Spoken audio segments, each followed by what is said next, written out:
Happy Sunday, everybody, and welcome to another Arkansas Football Recruiting Report. As always, that's Otis Kirk. I'm Jacob Morris. And Otis, we're going to talk high school ranks. We'll save the portal for a little bit coming up the next couple of weeks. We're focused solely on high school this week. Nice to get a little bit back to the roots here. And we're going to talk official visit season for the Hogs. A lot of 2026 kids lining up those OVs to Arkansas. And we start with a Little Rock Parkview product, a linebacker, 2026 kid, Jakori Smith, lining up an official visit, and once again, as is the case with all of these, Arkansas, a target that they would like to add in that 2026 class. Oh, yeah.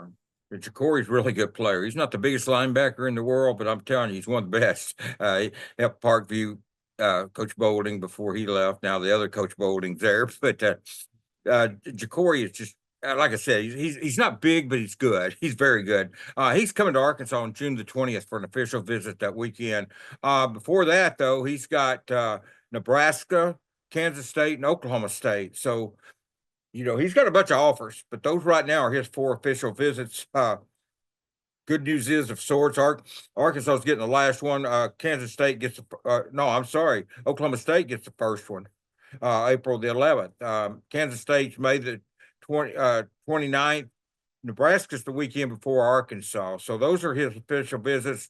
As I said before, I like that last visit. The only key is just if they take it, we've talked about that a million times. But I do like getting that last visit if they keep it. But you just always worry about them keeping it. But this is an in-state kid. I think he'll keep the visit and definitely give Arkansas a lot of love there. Jakori's just he's all over the field, man. He can make tackles and runs from sideline to sideline. Just a good player. So we'll see if that works out. He's a 4-star linebacker. And reminds me a little bit of JJ Shelton, the kid from Dallas South Oak Cliff that Sam was so high on the other day that I asked the question, which freshman, have impressed you, true freshman? And number one was JJ Shelton. He's about the same size as Jakori. And so, just roughly the same size. Shows you somebody that size can make a quick impact. So we'll see how Jakori works out. But I've been trying to get him on the show, but I haven't had any luck so far. But maybe he'll get a schedule and let him pretty soon. We've had several other Parkview kids on here, 3 or 4 through the years and last couple of years. And I take Jakori well. It's just all these kids. What it is, they've got 7-on-7 on Sunday, and they've got camps and stuff, and all that stuff happens on Sunday, and it's just tough right now. If you're a lineman, it's more apt to be something you can do than a linebacker or skill position player. So, but anyway, we'll see what Jakori does. But Arkansas gets that visit, and hopefully, and I know they want to sign him really bad. They signed 2 players from Parkview last year, Cam Settles and the quarterback that play him wide receiver now.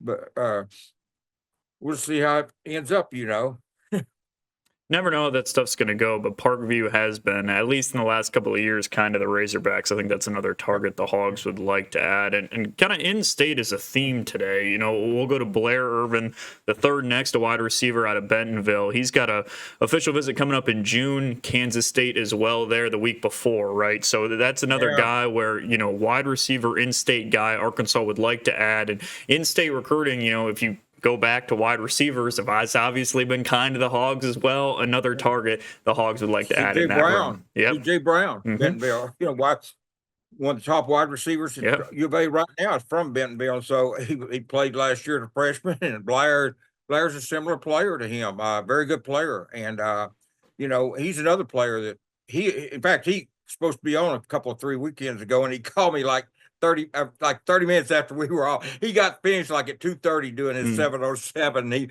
it was too late to get him on them because we'd already done the segment. But he is someone that's very interested in being on here. And when Blair's schedule allows it, we will get Blair on here, hopefully well before his visit.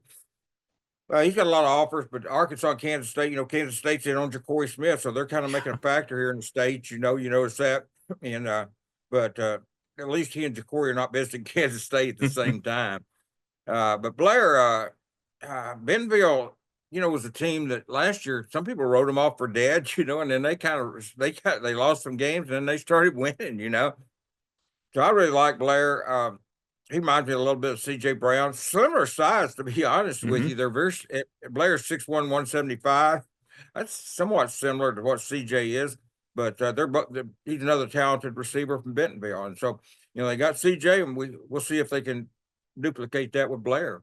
Yeah, yeah, it's a situation that feels very similar and one that I Yeah, think you'd like to capitalize on. I think it goes without saying. I don't know how many different times we have to say, but when you have a kid like that in your backyard, important to jump on it and make sure that you give it the yeah, best run possible, especially at a wide receiver position, at a skill position like that. Let's keep yeah. it in state, and let's keep it with it's a little bit worrying across the board. Another guy that has a K-State offer as well would be Braxton Lindsay, a Rogers linebacker, another in-state guy, another OV for Arkansas. What is it with Kansas State and all these guys, Otis? It seems like they're in on the Arkansas kids, but I don't know. Braxton Lindsay, a guy Arkansas would like as well.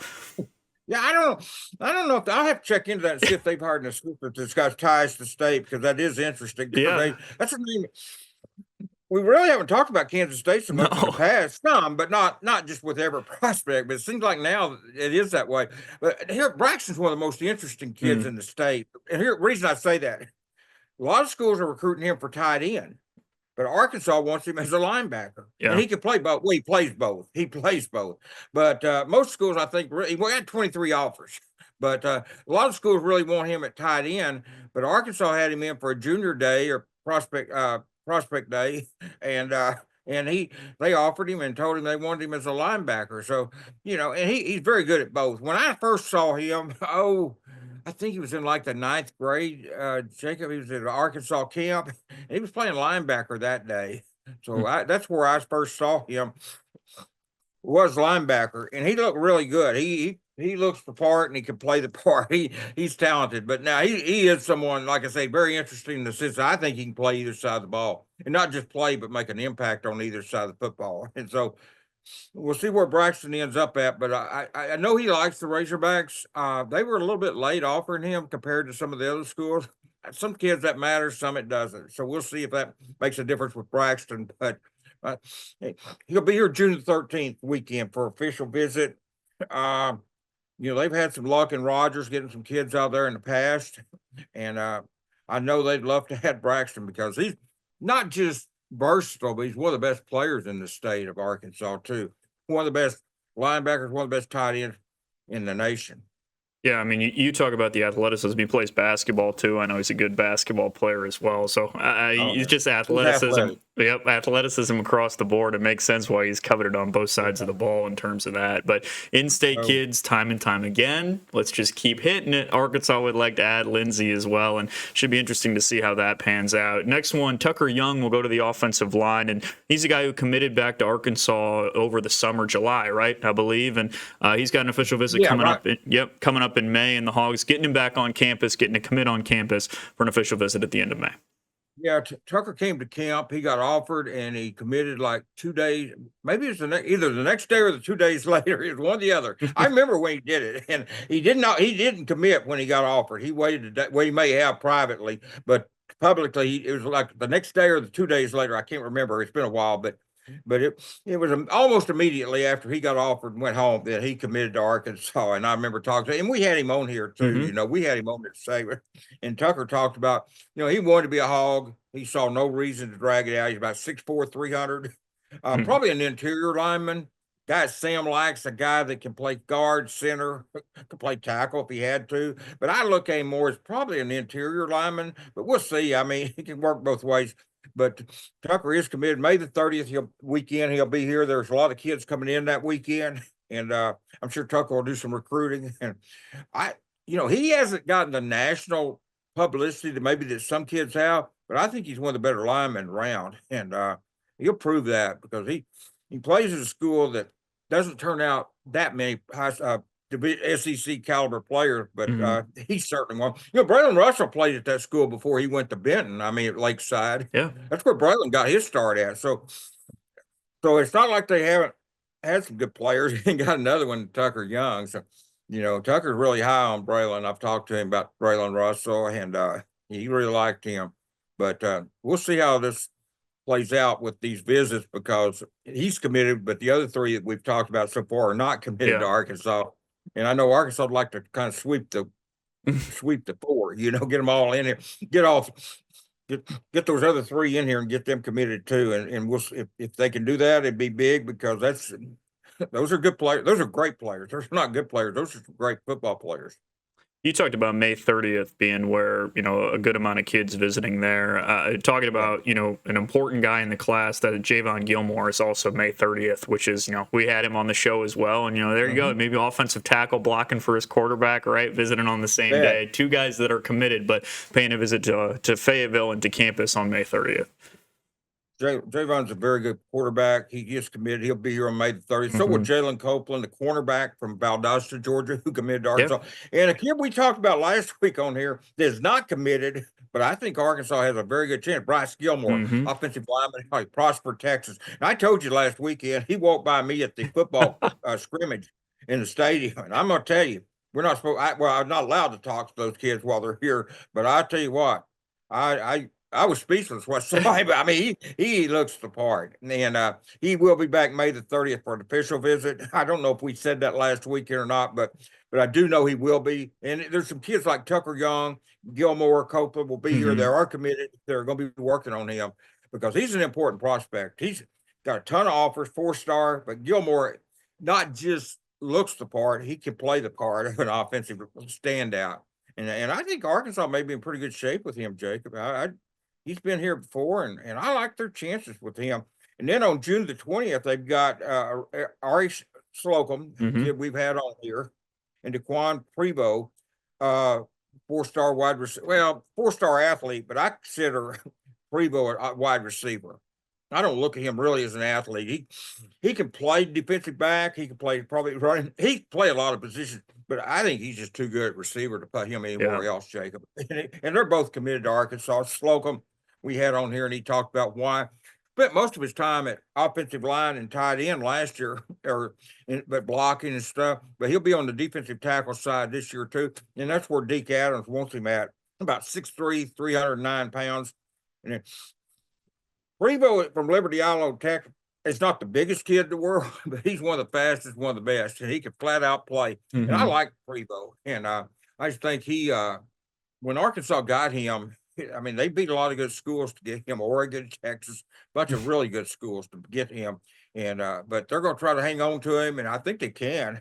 But that official visit on June the 20th will go a long ways. And they're both committed, and and maybe they can talk to Jakori Smith and commit that weekend too. That's same weekend Jakori will be here, and there'll be other kids committed by then that will be here for official visits. But those are all good players we talked about today. They're definitely either committed to Arkansas or strongly considering Arkansas, all of them. And so, they wouldn't be setting a visit if they weren't interested. A lot of these kids we talked about are committed, but not all of them. Like, Gilmore and the first three are not committed. But, those are players that if you get them, it'll certainly move your class ranking up a lot higher than it is now, a lot higher. It's interesting always to talk about the role that the kids that commit early, the role that they have in recruiting other people to join the class, like you were talking about. And Gilmore's such a great example of that, because that would be such a big get in terms of exactly what you said. I mean, first and foremost, he's just a good football player. But when you talk about moving the class up, right? I mean, he's a guy that's top 200, top 20 offensive tackle in the entire country. And I mean, you just look at the visits that he has in terms of, he's going to visit Arizona State before Arkansas, but Penn State and Ole Miss afterwards, right? So you talk about the type of schools that you're going up against, and that's what we're talking about, right? The kids that are committed, their role in recruiting, right? Not just the coaching staff, but the guys in that 26 class already trying to rope others in and build the class up a little bit. He's a kid too that you'd love to get committed that weekend. He's here and get him not to take those other visits. Now that you wanting and getting are two different things. I want $1 million. I want the Lakers to be 82-0. It's not happening. So wanting and getting are two different things. But I do know Arkansas would love to get a commitment that weekend and him shut the process down.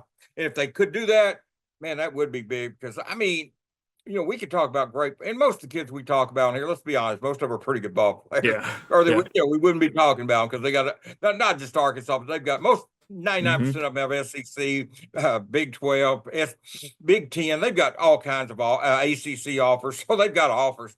But I'm just saying, that kid is a difference maker. Gilmore is, and he looks the part and everything else, and really impressed with him. And he was having a good time when he was here the other day, smile on his face and stuff. And so I'm sure he enjoys everywhere he been. 'Cause I know people roll out the red carpet for him. Why would you not? Yeah. Because like I said, he can have every program feels the same as Arkansas. There's a kid that can really make a difference for us. It's not just Arkansas, but every school. But there's something about him. I just feel like Arkansas's got a really good shot at him, but time will tell. But I do know they want to try to shut that down and not let him take all those other business, because if you can keep him away from Ole Miss and some of those other schools, you're better off. And that's common sense there, and get him out of the state of Texas. If you can eliminate those schools and then get him outside the state of Texas and then get him up here and get him committed, then and like I said, that'd be a big feather in their cap in that Prosper and down in the Texas area, because he's one of the best players in Texas, and they've got we all know they've got a lot of good players in Texas. But he's certainly one of the better ones, Jacob, and I like him a lot. I really do. Yeah, I think I've said that a million times, but it's worth 1,000,001. I really like him. He's that good. No, he's someone special, and we don't say that about every kid on here that they're special. They're obviously, like we said earlier, they're all talented, or we wouldn't be talking about them. But he is a special talent. Gilmore be a big pickup. All these kids would be a big pickup for Arkansas. The key, take advantage of the official visits. And again, those will be at the end of May and then through June as well. Arkansas trying to continue the momentum in terms of a good start to the class of 2026 and carry that momentum forward throughout the summer. But that's going to do it for this week's Arkansas Football Recruiting Report. That's Otis Kirk. I'm Jacob Morris. We'll talk to you next week.